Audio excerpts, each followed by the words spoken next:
And users of Sony's PlayStation and Microsoft's Xbox have been reporting problems connected to the game's networks.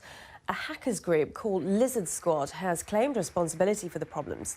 Sony issued a statement saying it was aware of the issue and was investigating it. Well, some PlayStation and Xbox users have been getting in touch with us here at the BBC.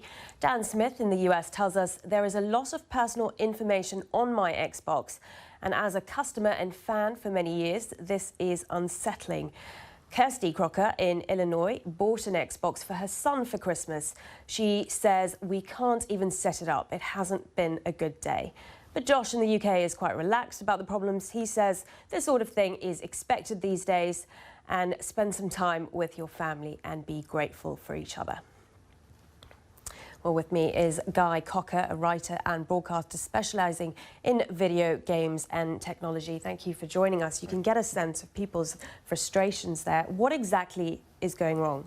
So basically, people are getting a lot of Xboxes and PlayStations around this time of year for Christmas. So lots of kids unwrapping them, and because these consoles are so dependent on online services, so Xbox Live and the PlayStation Network for those two respective consoles, they're not able to download games. They're not allowed to play the games that they have with other people online because this hacker group, Lizard Squad, has essentially brought down those services. Now, it's important to note that it's a different set of circumstances to the sort of Sony Pictures hacks that we've heard so much about over the last few weeks. This is what's known as a DDoS attack, so a denial of service attack, which basically just involves a lot of users hitting these services with so many requests that the servers just can't cope and they just break down. So that means that normal players, such as myself or yourself if you get an Xbox, can't access the service. But the main problem is that with people taking time off at this time of year and wanting to play these games, they're not able to do them, not able to play them or even download them in the first place. And obviously these problems are ongoing today on Boxing Day as well. Yeah, absolutely. It being Christmas, a lot of people have received Xbox for Christmas.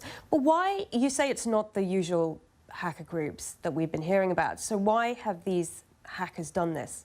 Yeah, well, it's important to note one of the Twitter users that you pulled up there was saying, I've got a lot of sensitive data stored on my Xbox, which is right. You have your credit card details on there, and the PlayStation Network, famously in 2011, was brought down for a month because a hacking group called Anonymous were able to steal 77 million people's personal data. This isn't happening here, so your personal data has not been stolen. It's basically a hacking group for whatever malicious reasons. They've not said why they've done it at this point, but basically these hacking groups want to try and bring about notoriety for themselves. The hacking group that's claimed responsibility for this Lizard Squad brought down the PlayStation Network briefly back in August. It's also attacked World of Warcraft, which is another sort of big online gaming service. The problem is that with so much technology, video games consoles are so dependent on the internet infrastructure behind them. So when you log on to the latest consoles, you don't have to be online, but so much of the service is based on being able to go online and download games. Say a lot of people will have got these consoles for Christmas and they'll have a download code for the latest games. They need to be able to access the network to be able to download them, so their consoles are essentially useless to them if they can't access them. So really the Lizard Squad just want to get notoriety and say, we brought down PlayStation Network, inconvenienced all these people, and basically just be malicious about it. Are companies doing enough then to protect themselves from these kind of hackers? Why do we keep hearing about this? No, they're not really. I mean, it's a difficult issue. Denial of service attacks can happen to any service and any company, and we've seen them happen before. The problem is that with the PlayStation Network and Xbox Live, these are services that people in the UK at least have to pay about £40 for, in the US $60 for per year to be able to access them.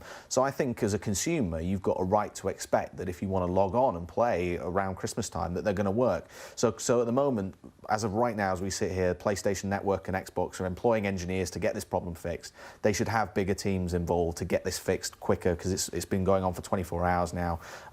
It's affecting millions of people, and these are services that, again, lots of people use, not just for gaming. These are entertainment systems. You can access BBC iPlayer, you can access all sorts of services through these, and you can't get access to them at this point in time. Okay, Guy, really good to talk to you. Guy Cocker, a writer, broadcaster specialising in video games. Stay with us on BBC World News.